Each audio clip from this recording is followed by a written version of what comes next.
我係嘉偉。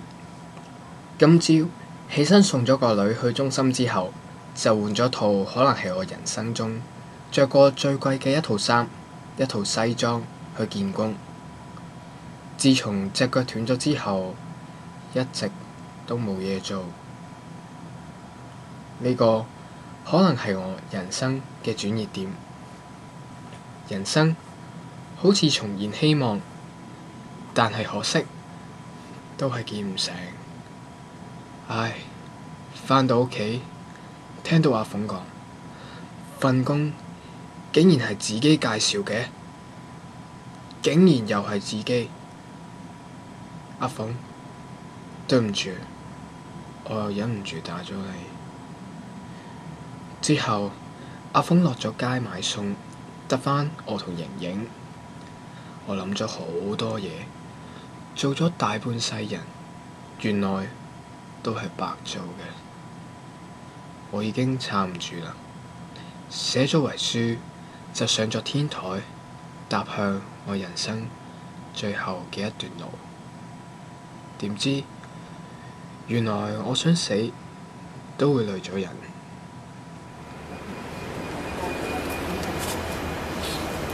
喂，你喺度做咩啊？冇嘢，你唔好理佢。唔理你啊！喂，有冇錢啊？你唔好送屋企。新光頸你點冇啫？冇錢啊！爆下啦，你睇下先啊！咁我付咯。真係冇嘅。我揾你老婆先啊！唔好亂嚟啊！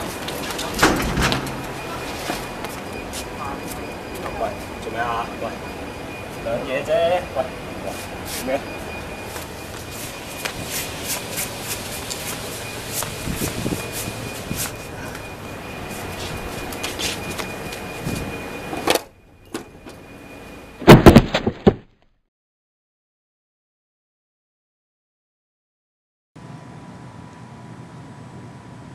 喺07年10月，有3母子喺天水圍天良村墮樓身亡，一家4口靠綜援過活。媽媽嚟咗香港7年，患有抑鬱症，爸爸患鼻咽癌，需要長期接受化療。因為一個困字，諗唔開，媽媽就將一對仔女以繩捆綁手腳，仲用毛氈嚟到去包住2個仔女，而將佢哋先後拋落樓。再着住一身紅衫紅褲跳樓自殺，留低一封提及自己擔心唔能夠照顧仔女而覺得生活好大壓力嘅遺書。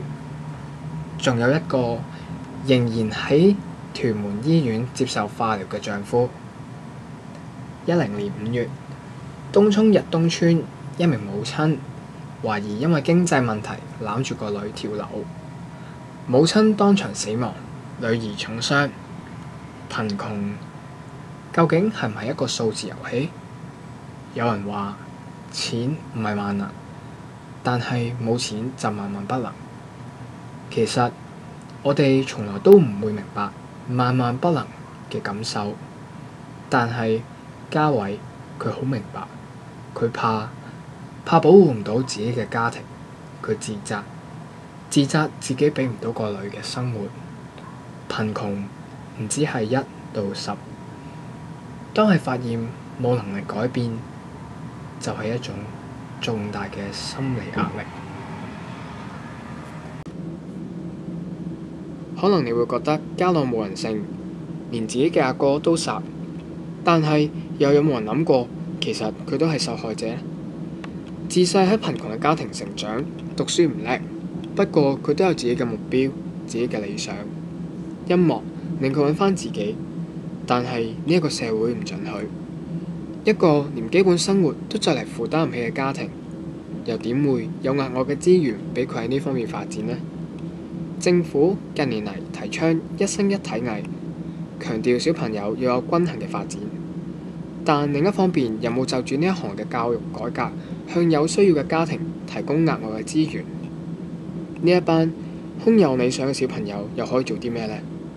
如果佢有錢，可能佢會係一個出色嘅吉他手，可能佢唔使露宿，可能佢唔會去吸毒，可能佢唔會搞到殺死自己嘅阿哥，其實可能冇咁多可能，因為根據社區組織協會喺2011年7月做嘅調查，亦都顯示有受訪嘅4成兒童表示完全冇參加過課外活動。如果你有睇過《歲月神偷》，你會發現佢哋每逢晚飯時間，每家每戶都會喺屋外嘅公共空間架起桌椅進餐。晚飯間，各人互相贈送，有交流，有分享。就算可能有一家特別窮，父母都要出去揾錢嘅時候，小朋友好多時都可以俾隔離鄰舍照顧住。但係點解霞姐唔可以同嘉偉一家都係咁熟？點解又係同事又係鄰居都可以一啲都唔熟？貧窮令佢哋唔想話自己嘅嘢俾人哋知，怕俾人睇唔起，怕俾人歧視。俗語話遠親不如近鄰。如果佢哋嘅關係唔係咁，可能好多嘢都可以避免。故事去到呢度就完結啦。但係如果繼續落去，又會發生咩事呢？家暴事件令瑩瑩好自責，佢又會唔會步嘉偉同嘉朗嘅後塵？